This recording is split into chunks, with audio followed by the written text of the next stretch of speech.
At some point, you just have to let go of what you thought should happen and live in what is happening. Charlie Brown.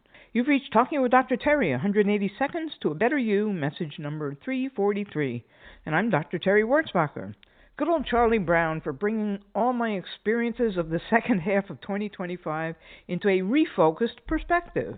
Here's what he said again. At some point, you just have to let go of what you thought should happen and live in what is happening. Another great way of saying control the controllables.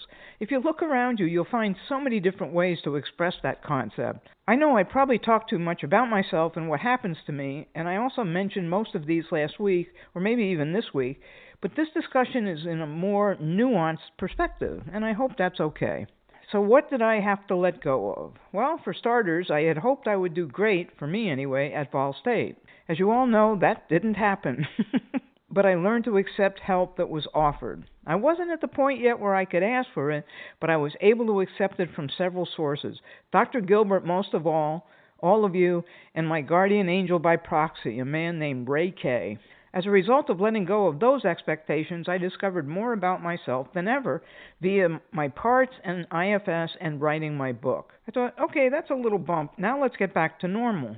Ha ha! Letting go of the expectation that I could finally finish this nemesis, the 112-mile race over Labor Day. Bang! There went my clavicle. But instead of trying to prove how strong I was, I finally did ask for help and was honored by my friend sacrificing 3 days of his life to rescue me. Then I had to put all other expectations on hold, doing more podcasts, most of all finishing my book. Living in the present, I took Ramona's advice and used a speech-to-text app and got out some of the thoughts from my book. I also learned a lot about patience and learning something new, use of my left arm. I also learned more about the value of gratitude because I knew there were many people out there that would give anything just to have a fractured clavicle. Well, then, this was followed by a medical procedure that kept me from eating for 2.5 weeks. That really went against all my expectations and my big desires in life. But it also reset some of my food and appetite centers in a way that I don't yet understand. That should have been it for not living up to expectations, but no, I was planning to use the upcoming race as a good kickoff for training for 2026 Fall State. Then I was out of commission for 7 to 8 days with this weird thing. There went that expectation.